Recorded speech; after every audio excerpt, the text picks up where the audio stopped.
خواتین و حضرات، آپ سب جانتے ہیں کہ چاند پر مٹی ڈالنے کی کوشش کی جائے تو وہ ڈالنے والے کے منہ پر آ گرتی ہے۔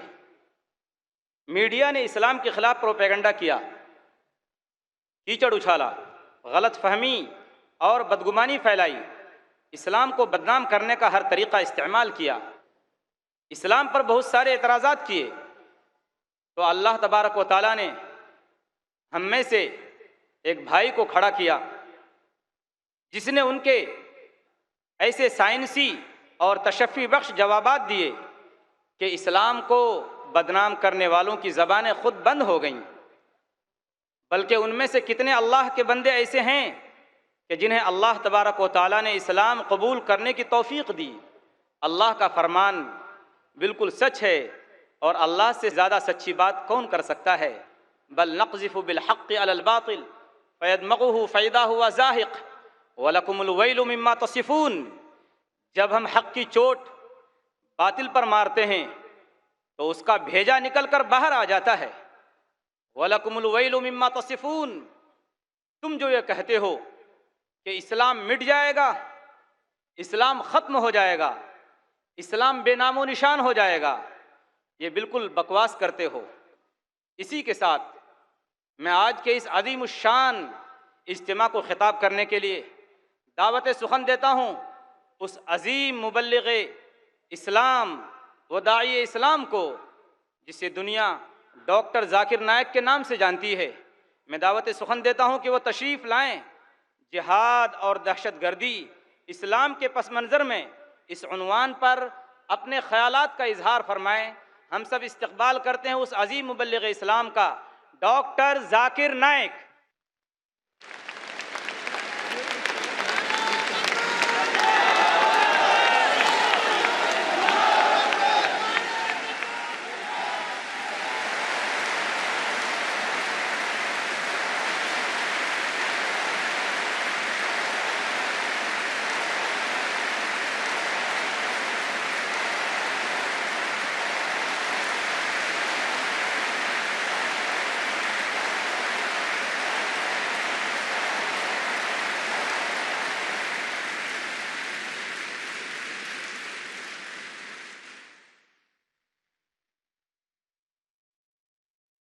ہمارے درمیان ڈاکٹر ذاکر نائک صاحب تشریف لا چکے ہیں۔ اتنا بڑا مجمع، لیکن ظاہر بات ہے کہ یہ مجمع جو شانتی کے لیے آیا ہے یہ 2 لاکھ سے بھی زیادہ ہے۔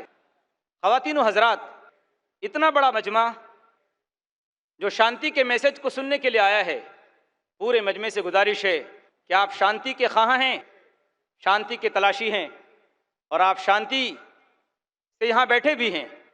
آپ شانتی کے اس میسج کو اور اس پیغام کو دور دور تک پہنچائیے۔ آپ امن کے اس میسج کو اللہ کے ان تمام بندوں تک پہنچائیے جو اس امن کو بدامنی سمجھتے ہیں، جو اس مذہب کو بدنام کرتے ہیں۔ انہیں آپ آج اپنے اخلاق سے، اپنے کردار سے، اپنی بات چیت سے، اپنی گفتگو سے یہ ثابت کر کے بتائیے کہ واقعی ہم امن کے پیروکار ہیں اور ہم امن کو پھیلانے والے ہیں۔ میرے دوستوں اور بھائیوں، ہمارے اس اجتماع کی کامیابی اسی میں ہے کہ ہم اپنا امن کا پیغام دوسرے بھائیوں تک پہنچائیں۔ اب میں ڈاکٹر صاحب سے گزارش کروں گا کہ وہ بغیر کسی تاخیر کے آپ کے سامنے تشریف لائیں۔ میں ان کا زیادہ وقت نہیں لوں گا۔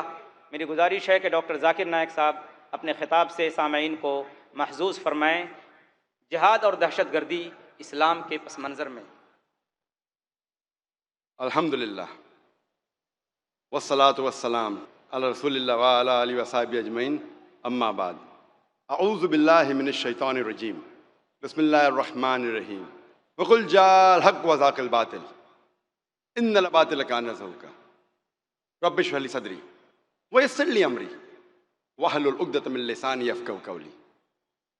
میرے محترم بزرگوں، میرے عزیز بھائیوں اور پیس ٹی وی پہ لائیو دیکھنے والے ناظرین، السلام علیکم ورحمۃ اللہ وبرکاتہ۔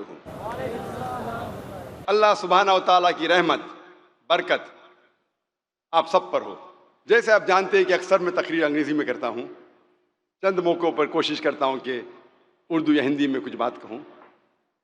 کیونکہ میری تعلیم انگریزی میں ہوئی ہے، ظاہر ہے اس اردو ہندی تقریر میں غلطیاں کروں گا، اسی لیے تقریر کے آغاز کے پہلے میں آپ سے معذرت چاہتا ہوں،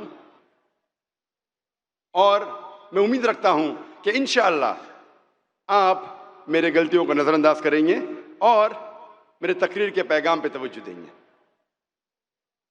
آج چوتھی انٹرنیشنل پیس کانفرنس اسلام انسانیت کے لیے حل کا آخری دن ہے، اور اب یہ آخری نشست ہے، اور یہ دوسرا اردو پیس انٹرنیشنل کانفرنس ہے۔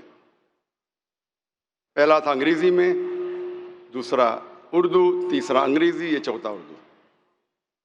پچھلے اردو پیس کانفرنس میں 2008 میں نے آپ سب لوگوں سے معافی مانگی تھی، اور آپ کو یاد ہوگا کہ میں نے کہا تھا کہ آپ کے پیار اور محبت نے ہمیں اس دن ہرا دیا تھا، کیونکہ ہم نے آپ کے لیے انتظام کیا تھا، لیکن جو تعداد میں آپ اس میدان میں حاضر ہوئے ہم ہار گئے، اور اس کے لیے میں نے معذرت چاہا تھا اور کہا تھا کہ آپ کے پیار نے ہمیں ہرا دیا۔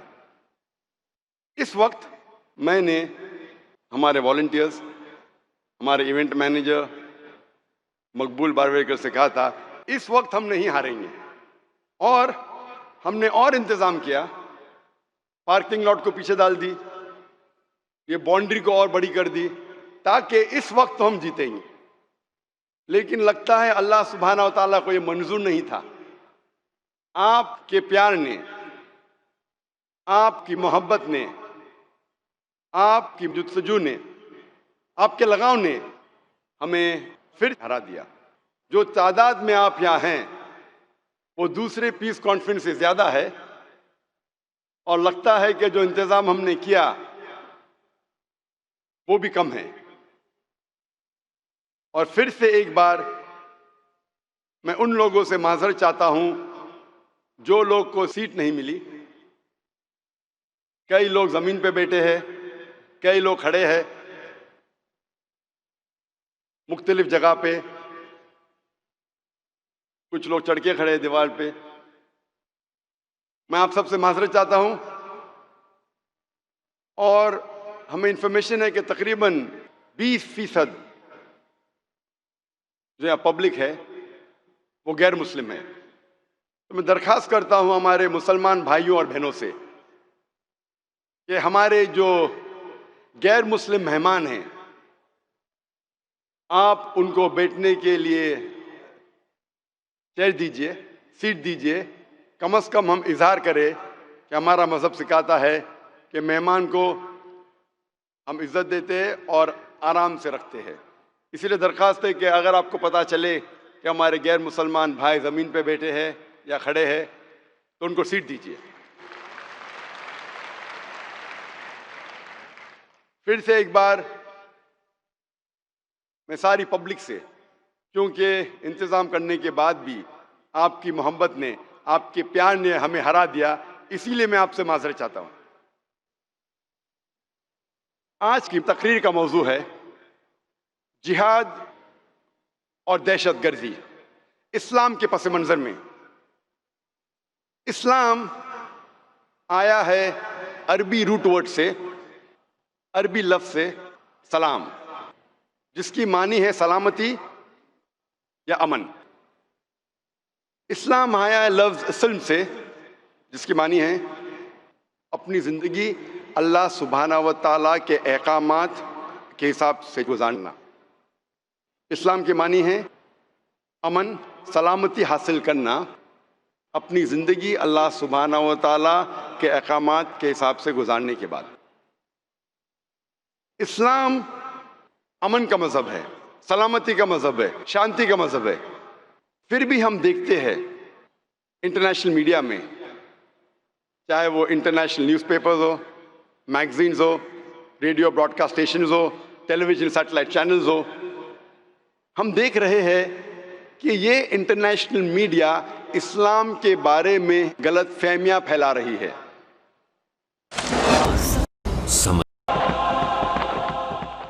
اکثر یہ میڈیا کہتی ہے کہ اسلام ایک دہشت گردی کا مذہب ہے. ہر مسلمان کا فرض ہے کہ یہ غلط فہمی کو دور کرے. اکثر میڈیا کہتی ہے that Muslims are fundamentalist, the extremist. مسلمان بنیاد پرست ہے، شدت پرست ہے. بنیاد پرست کی کیا معنی ہے؟ What is the meaning of the word fundamentalist? بنیاد پرست اسے کہتے ہیں جو بنیادی باتوں پر عمل کرتا ہے، اسے جانتا ہے اور اس پر عمل کرتا ہے. مثال کے طور پہ اگر کوئی انسان کو اچھا سائنٹسٹ بننا ہے، اچھا سائنسدان بننا ہے، اس کے لیے فرض ہے کہ وہ سائنس کی بنیادی باتوں کو جانے اور اس پہ عمل کرے. اگر وہ سائنس کے میدان میں بنیاد پرست نہیں ہے تو وہ اچھا سائنٹسٹ، اچھا سائنسدان بن ہی نہیں سکتا. اسی طریقے سے اگر کوئی انسان کو اچھا میتھمیٹیشین بننا ہے، اس کے لیے فرض ہے کہ وہ میتھمیٹکس کی بنیادی باتوں کو جانے اور اس پر عمل کرے. جب تک وہ میتھمیٹکس کے میدان میں بنیاد پرست نہیں بنتا تب تک وہ اچھا میتھمیٹیشین بن ہی نہیں سکتا. ہم سب بنیاد پرست کو ایک ہی لاٹھی سے نہیں ہانک سکتے. یہ نہیں کہہ سکتے کہ سب اچھے یا سب برے ہیں. ہمیں دیکھنا پڑے گا کس میدان میں وہ بنیاد پرست ہے، پھر ہمیں کہنا پڑے گا کہ وہ اچھا انسان ہے یا برا انسان ہے. مثال کے طور پہ اگر ایک شخص چوری کے میدان میں بنیاد پرست ہے، وہ پیشے سے چور ہے اور ہزاروں لوگوں کو لوٹتا ہے، وہ معاشرے کے لیے اچھا نہیں ہے، وہ معاشرے کے لیے برا ہے. دوسری طرف اگر ایک بنیاد پرست ڈاکٹر ہے جس کا پیشہ ہے ہزاروں انسانوں کی جان بچانا، وہ ایک اچھا بنیاد پرست انسان ہے، وہ معاشرے کے لیے اچھا ہے. ہم سب بنیاد پرست کو ایک ہی لاٹھی سے نہیں ہانک سکتے. ہمیں دیکھنا پڑے گا کس میدان میں وہ بنیاد پرست ہے اور پھر فیصلہ کریں گا کہ وہ اچھا ہے کہ برا ہے. جہاں تک کہ اسلامی بنیاد پرستی کا سوال ہے، مسلمان بنیاد پرست کا سوال ہے، میں ایک بنیاد پرست مسلمان ہوں اور مجھے گرو ہے کہ میں بنیاد پرست مسلمان ہوں، کیونکہ میں اسلام کی بنیادی باتوں کو جانتا ہوں اور اس پہ عمل کرتا ہوں، اور میں جانتا ہوں کہ اسلام میں ایک بھی بنیادی تعلیم نہیں ہے جو انسانیت کے خلاف ہے. ہو سکتا ہے کہ کچھ تعلیمات کو غیر مسلمان نہیں سمجھتے ہیں، انہیں وجہ نہیں پتا اور سمجھتے ہیں کہ یہ انسانیت کے لیے غلط ہے. لیکن اگر آپ کوئی بھی کھلے ذہن والے انسان سے اسلامی تعلیمات کے بارے میں ذکر کریں گے، اس کی وجہ بتائیں گے، اس کا بیک گراؤنڈ بتائیں گے، اس کا لاجیکل ریزن بتائیں گے، انشاءاللہ ایک بھی کھلے ذہن کا انسان کبھی بھی نہیں کہے گا کہ ایک بھی اسلام کی تعلیم ہے جو انسانیت کے خلاف ہے. اسی لیے مجھے گرو ہے کہ میں بنیاد پرست مسلمان ہوں.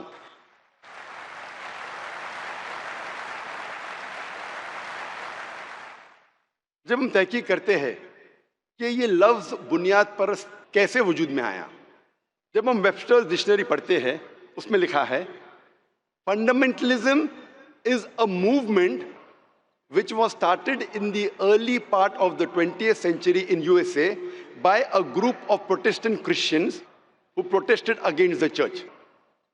بنیاد پرستی ویبسٹر ڈکشنری کے حساب سے یہ ایک تحریک تھی جو 20ویں صدی کے شروع میں آئی، یو ایس اے میں وجود میں آئی.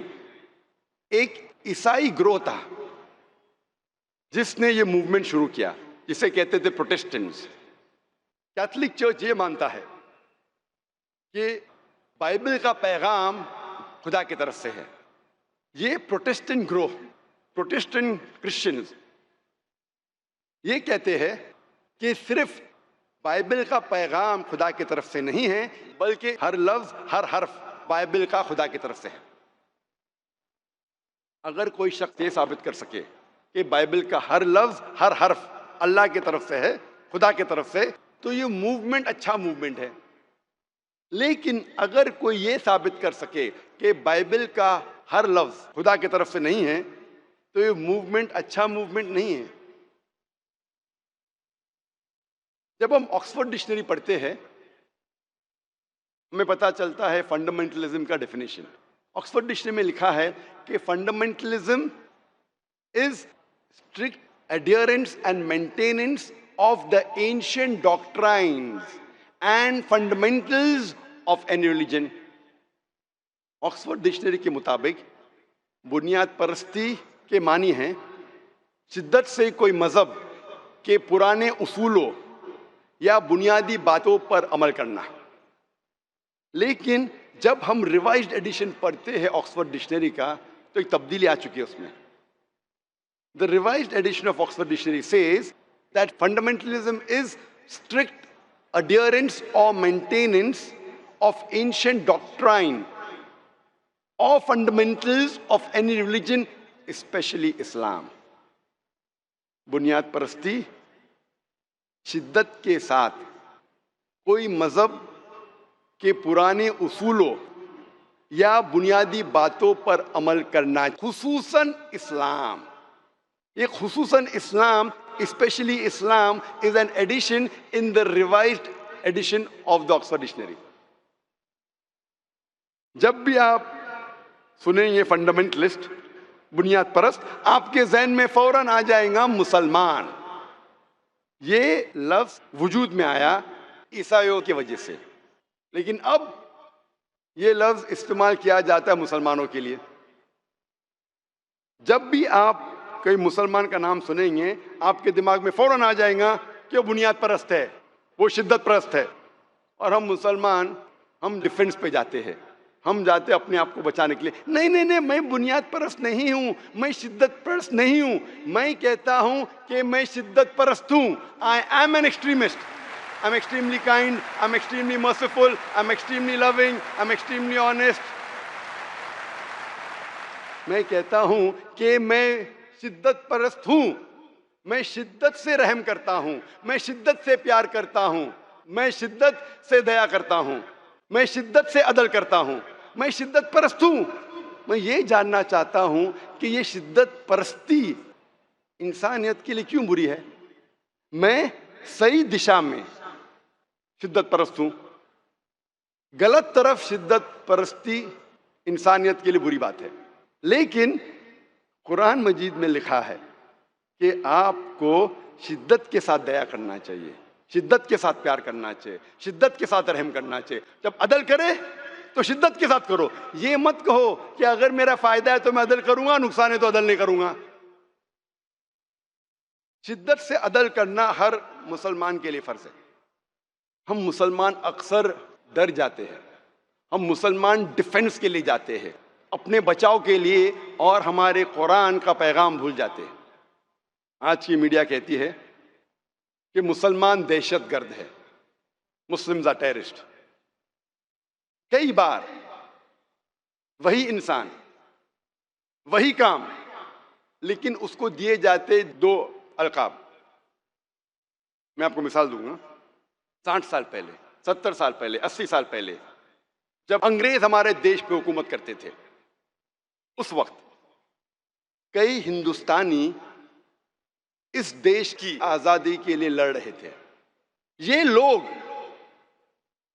کو لقب دیا گیا تھا انگریزوں نے دہشت گرد کا۔ وہی انسان ہم عام ہندوستانی کہتے تھے کہ وہ دیش بھکت ہے، کہ وہ پیٹریوٹ ہے۔ وہی انسان وہی کام، لیکن دو القاب۔ اگر آپ انگریزی حکومت سے سہمت ہے، ان نظریے سے سہمت ہے کہ ان کو حق تھا ہندوستان پہ حکومت کرنے کا، تو آپ بے شک ان لوگوں کو کہیں گے کہ یہ دہشت گرد ہے۔ لیکن اگر آپ عام ہندوستانی کے نظریے سے سہمت ہے کہ انگریز ہندوستان میں تجارت کرنے کے لیے آئے تھے، انہیں ہم پہ حکومت کرنے کا کوئی حق نہیں، تو آپ انہیں کہیں گے کہ یہ دہشت گرد نہیں ہیں، دیش کی آزادی کے لیے لڑ رہے ہیں. وہی انسان، وہی کام، لیکن دو القاب. اسی لیے لقب دینے کے پہلے آپ کو یہ تحقیق کرنے پڑے گا کہ کس وجہ کے لیے وہ جد و جہد کر رہے ہیں یا کس وجہ کے لیے لڑ رہے ہیں. میں آپ کو اور ایک مثال دوں گا. سن 1775 میں امریکن ریولیوشن تھا. انگریز یو ایس اے پر حکومت کر رہے تھے اور کئی لوگ امریکہ کے اپنے دیش کی آزادی کے لیے لڑ رہے تھے. یہ انگریز انہیں کہتے تھے دہشت گرد، اور اس وقت یہ انگریز کہتے تھے کہ دنیا کا سب سے بڑا دہشت گرد ہے جارج واشنگٹن. جب یو ایس اے کو آزادی ملتی ہے، وہی نمبر 1 دہشت گرد، سب سے بڑا دہشت گرد دنیا کا جارج واشنگٹن، وہ بن جاتا ہے یو ایس اے کا پریزیڈنٹ. آپ سوچ سکتے دنیا کا سب سے بڑا دہشت گرد بنتا ہے یو ایس اے کا پریزیڈنٹ. اس سے ہمیں یہ اندازہ ہوتا ہے کہ جو بھی طاقتور ہے، وہ جو بھی لقب دیتا ہے وہ انسان کو، چاہے صحیح یا غلط ہے، وہ لقب اسے چپک جاتا ہے اور دنیا اسے ماننے لگتی ہے. یہ اسلام کا اصول نہیں ہے. اسلام کا اصول یہ ہے کہ اللہ تعالیٰ فرماتے سورہ حجرات میں، سورہ نمبر 49 آیت نمبر 6 میں، کہ جب بھی آپ کے پاس کوئی پیغام آتا ہے، کوئی علم حاصل کرتے ہیں آپ، اس کی تحقیق کرو دوسرے تک پہنچانے کے پہلے. لیکن آج کی تاریخ میں جو بھی طاقتور لقب دیتا ہے، دنیا اسے مان لیتی ہے.